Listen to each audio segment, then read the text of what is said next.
మరి యొక్క ఇంట్రడక్షన్. యేసుక్రీస్తు జన్మ విధం ఎట్లనగా, ఆయన తల్లి అయిన మరియ యోసేపునకు ప్రదానము చేయబడిన తరువాత వారేకము కాకమునకు ఆమె పరిశుద్ధాత్మ వలన గర్భవతిగా ఉండేది. దయాప్రాప్తురాల మరియా, నీకు శుభము, ప్రభువు నీకు తోడై ఉన్నాడు. మరియా, భయపడకము, నీవు దేవుని వలన కృప పొందితివి. ఇదిగో, నీవు గర్భము ధరించి కుమారుని కని ఆయనకు యేసు అని పేరు పెట్టెదవు. ఆయన గొప్పవాడై సర్వోన్నతమైన దేవుని కుమారుడు అనబడును. నేను పురుషుడు ఎరుగుదను, ఇది ఎలా జరుగును?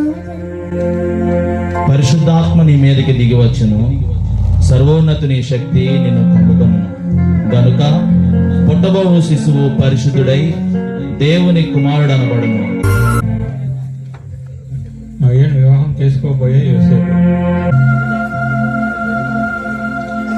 యోసేపు నీతిమంతుడై ఉండి ఆమెను అవమానపరచనల్లక రహస్యముగా ఆమెను విడనాడుద్దేశించాను. అతడు ఈ సంగతుల గురించి ఆలోచించుకొని చుండగా ఇదిగో ప్రభువు దూత స్వప్నమందు అతన్ని ప్రత్యక్షమై, దావీదు కుమారుడైన యోసేపు, నీ భార్య అయిన మరియను చేర్చుకొనుటకు భయపడకము. ఆమె గర్భము ధరించినది పరిశుద్ధాత్మ వలన కలిగినది. ఆమె ఒక కుమారుని కనును. తన ప్రజలను వారి పాపము నుండి ఆయన రక్షించును గనుక ఆయనకు యేసు అను పేరు పెట్టెదవు. యోసేపు నిద్రలేచి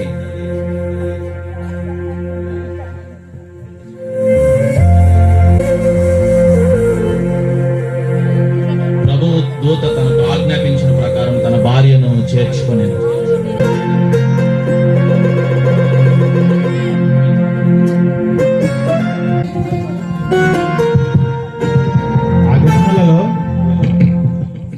సర్వలోకం నాకు ప్రజాసంఖ్య రాయవలెనని కైసరు ఔగుస్తు వలన ఆజ్ఞ ఆయను. ఇది మొదటి ప్రజాసంఖ్య.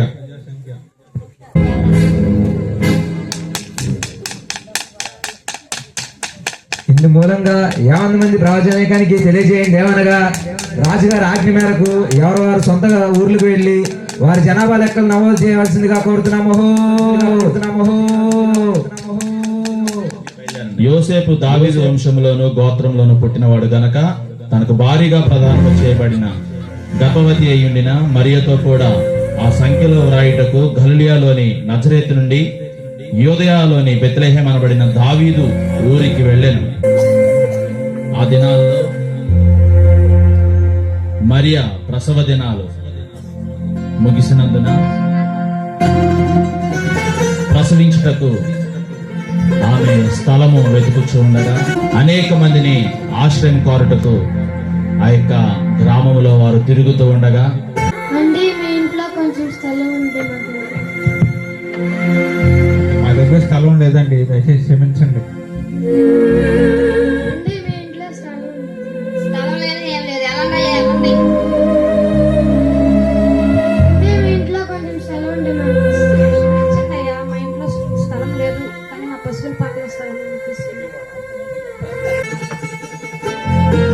వారు అక్కడ ఉన్నప్పుడు ఆమె ప్రసవ దినము నిండాను గనుక ఆమె తొలిచూలు కుమారుని కని పొత్తిగుడ్డలతో చుట్టి సత్రములో వారికి స్థలము లేనందున ఆయనను పశువుల తొట్టిలో పరుండబెట్టాను. యేసు పుట్టిన పిమ్మట ఆయనను పశువుల తొట్టెలో పొత్తిగుడ్డలతో చుట్టి ఆయనను పరుండబెట్టిన తరువాత ఆ దేశంలో కొందరు గొర్రెల కాపరులు పొలములో ఉండి రాత్రి వేళ తమ మందను కాసుకొని చుండగా వారు ఆ చూచిన వెలుగును చూచి భయపడుతూ ఉండగా వారితో ప్రభువు దూత వారి యొద్దకు నిలిచి వచ్చి, ప్రభువు మహిమ వారి చుట్టూ ప్రకాశించినందున వారు మిక్కిలి భయపడుచుండగా దూత, భయపడుకుడి, ఇదిగో ప్రజలందరికీ కలుగబోవు మహా సంతోషకరమైన స్వార్థమానము నేను మీకు తెలియజేయుచున్నాను. దావీదు పట్టణమందు నేడు రక్షకుడు మీ కొరకు పుట్టి ఉన్నాడు. ఈయన ప్రభు అయిన క్రీస్తు. దానికి ఇదే మీ కానువాలు. ఒక శిశువు పొత్తిగుడ్డలతో చుట్టబడి ఒక తొట్టెలో పండుకొని ఉండుట మీరు చూచెదరని వారితో చెప్పాను.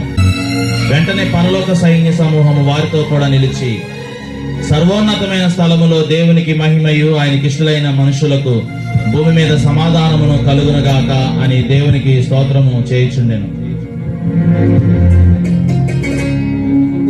రక్షకుడు పుట్టాడంట్రా, పదండ్రా వెళ్దాం, పదండ్రా.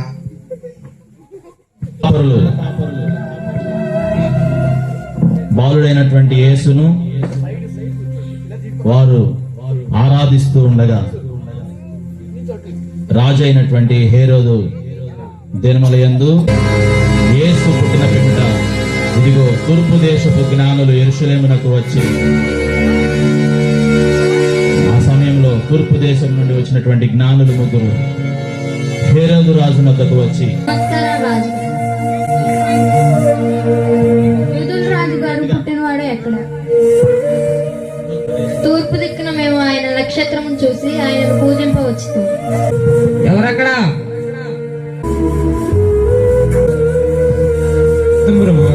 క్రీస్తు ఎక్కడ పుట్టును? యూదయ బెత్లెహేములోనే.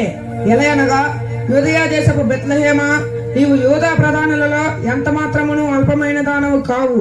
ఇశ్రాయేలును అను నా ప్రజలను పరిపాలించు అధిపతి నీలో నుండి వచ్చును అని ప్రవక్త ద్వారా రాయబడి ఉన్నది రాజా. నేను హేరోదు రాజును, నేను కాక వేరొక రాజు ఉండడమా? ఆ దేవదూతలు వచ్చినటువంటి ఆ ముగ్గురు జ్ఞానులు కూడా యేసును పూజించుటకు ఆ నక్షత్రము వెంబడిస్తూ వారు పోవుచుండగా, ఆ శిశువు ఉండిన చోటికి మీదుగా వచ్చి నిలిచే వరకు వారికి ముందుగా నడిచాను. వారు ఆ నక్షత్రమును చూచి అత్యానంద భరితులై ఇంటిలోనికి వచ్చి,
ఆ సమయంలో వారందరూ కలిసి యేసును ఆరాధించారు.